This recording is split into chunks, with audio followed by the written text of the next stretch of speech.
트리 때문에 분당에 들어올 때 떨기나무 불꽃처럼 하나님의 그런 임재가 느껴집니다. 사도 요한이 환상 중에 하늘에 열린 문을 통해서 하늘 보좌와 거기에 앉아 계신 하나님을 보게 됩니다. 하늘은 천상의 세계입니다. 물론 하나님께서 온 땅에 충만하시지만 하늘은 하나님이 계신 곳입니다. 하나님의 보좌가 있습니다. 주님이 죽으시고 부활하시고 승천하셔서 하나님 보좌 우편에 앉아 계십니다. 주님이 사도 요한에게 하늘문을 열어서 천상의 세계를 보여주신 이유는 위로하고 격려하기 위함입니다. 믿음으로 사는 현실이 암담합니다. 사도 요한은 반모섬에 유배를 왔습니다. 현실은 지독한 고난이 있습니다. 그 고난 가운데 있는 요한을 위로하고 격려하기 위해서 우리 주님께서 환상 중에 하늘을 열어서 잠깐 보여주신 것입니다. 요한이 본 환상은 허상이 아니라 그것이 실상입니다. 하늘의 실상은 땅에서 믿음 때문에 당하는 고난을 인내하고 이겨내게 하는 힘과 이유가 됩니다. 믿음 때문에 힘들고 어려울 때 하늘을 보아야 됩니다. 이 하늘을 보여주신 것은 두 가지 의미가 있습니다. 첫째는 완성될 천국, 완전한 천국을 바라보라는 것입니다. 성도는 천국을 바라보고 가야지만 믿음의 시련과 땅의 유혹을 이길 수가 있습니다. 우리 날마다 천국 소망으로 살아가야 됩니다. 우리나라 선교가 140년 됐습니다. 한국교회 초기 성도들은 정말로 항상 천국을 소망하며 살아갔습니다. 왜요? 현실이 힘들고 고달프기 때문입니다. 그래서 항상 천국을 갈망하며 천국을 노래하고 천국을 바라보면서 믿음의 길을 걸어갔습니다. 그런데 사도 요한이 처한 현실, 우리 한국교회 초기 성도들이 처한 현실과 우리가 처한 현실은 다릅니다. 우리의 현실은 천국을 날마다 바라보며 살아가도록 만드는 현실이 아닙니다. 정반대 현실입니다. 땅을 더 바라보게 만들고 땅에 더욱더 집중하게 만드는 현실입니다. 왜요? 풍요롭고 안락하고 편안하기 때문입니다. 풍요롭고 안락하고 편안하면 천국을 소망하지 않게 되어 있습니다. 모세가 이스라엘 백성들에게 너희들이 가나안 땅에 들어가면 하나님이 잊을까 봐 걱정이다. 왜? 너무나 풍요롭기 때문에, 안락하기 때문에, 안전하기 때문에, 편하기 때문입니다. 그런 것입니다, 여러분. 삶이 평안없고 풍요롭고 안전하면 천국 소망이 약해지게 되어 있습니다. 날마다 우리가 천국을 소망하며 살아가야 되는데 천국 소망을 그러면 어떻게 하면 열망하게 만들 수 있을까요? 사도 바울처럼 스스로 그리스도를 위한 고난에 들어가야 됩니다. 내 스스로 주님을 위한 고난을 찾아 들어가야지만 천국 소망을 더 강렬하게 바라볼 수 있습니다. 그리스도를 위한 고난에 들어간다는 말은 헌신 있는 신앙생활, 희생이 있는 신앙생활, 자기를 포기하는 신앙생활을 해나갈 때만이 우리는 천국을 더 강하게 소망할 수 있습니다. 그렇지 아니하고 편안하고 안락하고 풍요로우면 천국이 점점 흐려지게 되고 이 땅이 더욱더 크게 보여지게 되어 있습니다. 사랑하는 여러분, 스스로 그리스도를 위한 고난의 자리로 내려가시기 바랍니다. 헌신의 자리로, 순종의 자리로, 희생의 자리로, 하나님 때문에 자기의 작은 것을 포기할 수 있는 자리로 내려가셔서 천국을 더욱더 갈망하면서 믿음의 길을 걸어가시기를 주님의 이름으로 축복합니다. 둘째는 아무리 힘들고 어려워도 우리에게는 하늘문이 열려 있다는 것입니다. 동서남북 앞뒤 좌우 막히고 우겨쌈을 당하여도 우리에게는 무엇이 열려 있습니까? 하늘문이 열려 있다는 것입니다. 하늘의 도움을 우리는 얼마든지 받을 수 있다는 것입니다. 그래서 우리가 힘들고 어려울수록 어디를 바라봐야 됩니까? 힘들고 어려울수록 하늘을 바라보며 하나님을 바라볼 수 있어야 됩니다. 그런데 그것조차도 성령 충만할 때 가능합니다. 뭐 힘들다고 전부 다 하나님을 의지하고 하나님 바라보는 것이 아닙니다. 힘들고 어려울 때 성령으로 충만한 사람이 하늘을 바라보며 하나님의 은혜와 능력을 구할 수 있지, 성령 충만하지 않으면 힘들어도 하나님 바라보지 않고 하나님의 은혜를 간구하지 않게 되어 있습니다. 그래서 고난이 모든 사람의 믿음을 찬란하게 만들어 주는 것이 아닙니다. 고난 때문에 도망가는 사람이 있고, 고난 때문에 낙심하는 사람이 있고, 고난 때문에 하나님께 삐지는 사람이 있기 때문입니다. 그래서 성령 충만할 때만이 고난의 의미를 알고 고난 뒤에 축복을 바라보면서 하늘을 바라보고 하나님의 은혜를, 하나님의 도우심을 간구하게 되어 있습니다. 오늘 2절 말씀 보시면 사도 요한이 성령으로 말미암아 내가 곧 성령에 감동되었더니, 성령의 감동하심으로 하늘에 있는 것들을 볼 수가 있었던 것입니다. 오늘 저와 여러분들도 성령으로 충만해서 힘들고 어려울수록 하나님을 바라보고 주님, 하나님 도와주십시오 기도할 수 있기를 주님의 이름으로 축복합니다. 하늘 보좌와 그 보좌 위에 앉으신 이가 있습니다. 앉으신 이가 어떤 모습입니까? 2절과 3절 말씀을 함께 읽겠습니다. 내가 곧 성령에 감동되었더니 보라, 하늘의 보좌를 베풀었고 그 보좌 위에 앉으신 이가 있는데 앉으신 이의 모양이 벽옥과 홍보석 같고 또 무지개가 있어 보좌에 들렸는데 그 모양이 녹보석 같더라. 여러분이 계시록을 볼 때는 좀 다른 성경을, 번역본들을 참고하시면 좋습니다. 우리말 번역도 요즘에는 참 잘 나옵니다. 새 번역도 좋고 두란에 나오는 우리말 성경, 쉬운 성경, 그런 번역들을 보면은 훨씬 더 계시록의 말씀을 이해하기 쉽습니다. 새 번역 읽어드립니다. 나는 곧 성령에 사로잡히게 되었습니다.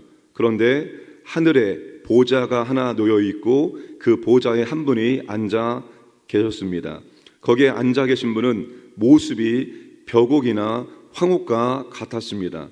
그 보좌의 둘레에는 빛이 옷과 같이 보이는 무지개가 있었습니다. 보좌에 앉아 계신 분은 하나님이십니다. 자, 보좌는 누가 앉는 자리입니까? 왕의 자리입니다. 그리고 보좌는 통치와 주권을 상징합니다.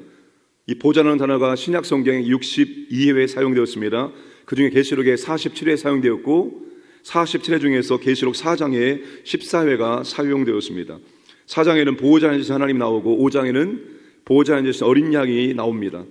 따라서 보호자에 앉으신 하나님께서 온 땅을 통치하시는 만왕의 왕, 우주의 주권자, 우주의 통치자가 되신다는 것입니다. 그런데 하나님의 모습이 벽옥과 황옥과 같습니다. 이 벽옥과 황옥은 뭡니까? 보석의 일종입니다. 하나님은 스스로 빛을 발하는 영광의 근원이 되신다는 것입니다. 하나님 앉아 계신 보좌의 둘레에는 녹보석과 같이 보이는 무지개가 있습니다. 여러분, 이 무지개가 어디에 나옵니까? 창세기 9장에 나오죠. 하나님께서 내가 다시는 물로 세상을 심판하지 않겠다고 언약을 맺고 언약의 증표로 무지개를 주십니다. 그러니까 보좌에 앉아 계신 그 영광스러운 하나님께서는 어떻게 통치합니까? 하나님의 약속의 말씀으로 온 세상을 통치해 나가신다는 것입니다. 이게 계시록의 중심 주제입니다. 하나님의 주권적 통치와 어린 양의 최후의 승리입니다. 하나님은 만왕의 왕이시고 영원한 통치자, 주권자가 되십니다. 하나님 어떤 존재를 의지하지 않으시고 스스로 계시고 스스로의 영광의 근원이십니다. 그런 하나님께서 약속의 말씀의 근거에서 신실하게 온 세상을 통치해 가신다는 겁니다. 어린 양 예수 그리스도께서 이미 승리하셨고 그 만왕의 왕 하나님을 의지하며 그분의 약속의 말씀을 믿고 그분의 약속의 말씀대로 순종하는 성도를 또 최후에 승리하게 되어 있다는 것을 말씀하고 있습니다. 우리가 여러분 최후의 승리자가 되어줍니다. 하나님을 바라보고 하나님의 통치에 순종하면서 나아갈 때, 하나님의 통치에 순종한다는 것은 그분의 말씀에 통치에 순종한다. 그분의 약속의 말씀 붙들고 그분의 약속 말씀을 붙들고 싸우며 나아가는 자들이 최후 승리자가 되어진다는 것입니다. 우리는 얼마든지 승리할 수 있습니다. 왜? 우리는 승리할 수밖에 없는 사람들입니다. 이미 승리할 수 있도록 모든 것들을 우리 구주 예수께서 다 마련해 놓으시고 하늘 보좌에 올라가셨기 때문입니다. 하나님의 보좌 옆에 24보좌들이 있습니다. 4절 말씀을 다시 한번 읽겠습니다. 또 보좌에 둘려 24보좌들이 있고 그 보좌들 위에 24장로들이 흰옷을 입고 머리에는 금관을 쓰고 앉았더라. 하나님 보좌 둘레에 24장로들이 앉는 보좌가 있다는 것입니다. 이게 굉장히 중요합니다. 하나님의 보좌 옆에 24장로들이 앉아있는 보좌가 있습니다. 이게 오늘 성도들의 영적인 현 주소입니다. 여러분들 주소가 있죠? 땅의 주소. 서울시 광진구 아차산로 553번지 우리 교회 주소입니다. 여러분들이 살고 있는 땅의 주소가 있습니다. 근데 우리의 실상 진짜 주소는 땅의 주소가 아닙니다. 이건 잠시 우리가 사는 동안에 부여받은 주소이지 우리의 진짜 영적인 주소는 하늘에 있습니다. 어디에? 보좌에. 에베소서 2장 5절 6절에 허물로 죽은 우리를 그리스도와 함께 살리셨고 너희는 은혜로 구원을 받은 것이라 또 함께 일으키사 그리스도 예수 안에서 함께 하늘에 앉히시니 함께 하늘에 앉히실 것이다. 미래형이 아니라 이미 우리는 그리스도와 함께 하늘의 보좌에 앉아 있다라고 말씀하고 있습니다. 그리고 계시록에 여기 4장 24장로는 구원받은 성도들을 의미합니다. 24장로들이 보좌에 앉아 있습니다. 여러분, 구원받은 성도들은 주님과 함께 하늘에 앉혀 있는 거예요. 주님이 우리를 하늘 보좌에 앉혀 주신 것입니다. 영적으로 그렇다는 것입니다.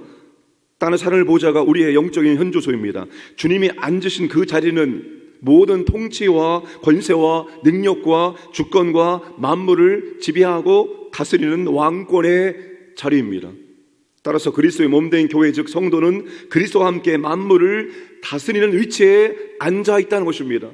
사랑하는 여러분은 지금 다스릴 수 있는 영적인 권세를 부여받은 사람입니다. 그 다스릴 수 있는 영적 권세가 있는데 사용하지 않으면 소용없습니다.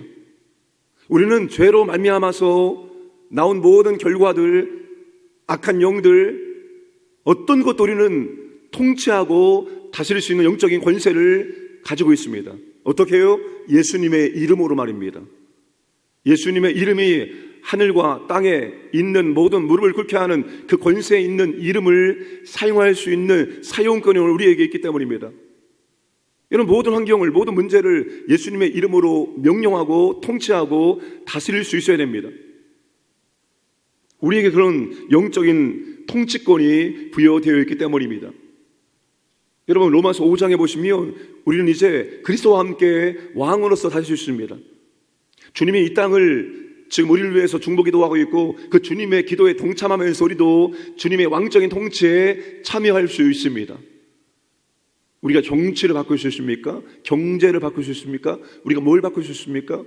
우리 스스로의 힘으로는 바꿀 수 없지만 우리가 주님의 왕적인 통치에 참여해서 함께 기도할 때 정치도 바꿀 수 있고 경제도 바꿀 수 있는 영적인 권세가 오늘 우리에게 주어져 있다는 사실입니다. 그러므로 사랑하는 여러분, 나는 다스리는 사람이다. 나는 통치하는 사람이다. 주님의 이름, 주님의 그 영권을 가지고 우리는 악한 영을 명령할 수 있고 다스릴 수 있습니다. 우리에게 주어진 환경도 문제도 우리는 주님의 이름으로 통치하고 다스려야 됩니다. 내 발 밑에 놓고 그 문제를, 그 환경을 다스릴 수 있어야 됩니다. 내가 그 문제와 환경에 잠식되는 것이 아니라, 그 문제 때문에 쓰러지는 것이 아니라 그 문제를 주님의 이름의 권세와 능력으로 통치하고 다스리기를 주님의 이름으로 축복합니다. 그렇기 때문에 우리는 언제든지 그리고 최후의 승리자가 될 수 있습니다. 주님이 우리를 위해서 모든 걸 다 마련해 놓으셨습니다. 사탄의 머리를 짓밟아 놨습니다. 우리는 이미 이길 수 있는 모든 조건 가운데 영적인 전쟁을 치르고 있다는 사실을 기억을 해야 합니다. 오늘도 여러분, 하루 우리의 환경과 삶 속에서 영적인 권세를 가지고 다스리고 통치하심으로 말미암아서 승리하는 삶을 살아가시기를 주님의 이름으로 축복합니다. 아버지 하나님 감사드립니다. 오늘도 우리에게 하루를 선물해 주시고 하루의 첫 시간 깨워주시고 아버지 말씀을 듣고 기도할 수 있도록 은혜를 주심을 감사합니다. 오늘 이 말씀처럼 날마다 천국을 소망하는 삶을 살게 하시고 힘들고 어려울수록 하늘을 바라보고 하나님께 은혜를 구하기를 원합니다. 그리고 아버지 하나님, 우리의 영적인 현조소가 이 땅이 아니라 하늘 보좌에 있음을 알게 하시고 주님이 우리에게 주신 영적 권세를 통하여 모든 것을 명령하고 다스릴 수 있도록 역사하여 주옵소서. 오늘도 아버지 하나님, 광인의 모든 가족들, 가정과 직장과 사업장, 자녀들, 재산 모든 것들을 지켜주시고 보호해주시고 하나님의 사랑과 은혜를 경험할 수 있도록 인도하여 주옵소서. 새벽을 깨워 기도하는 주님의 자녀들에게 더 가까이 해주시고 아버지 하나님께서 그들을 들으시고 풍성하게 응답하여 주옵소서. 이 나라와 이 민족 특별히 자비와 긍휼을 베풀어 주시고 언젠가 아버지 하나님 이 땅 가운데 복음으로 평화 통일 임할 수 있도록 은혜를 내려 주옵소서. 감사드리며 모든 말씀 예수님의 이름으로 기도드리옵나이다. 아멘.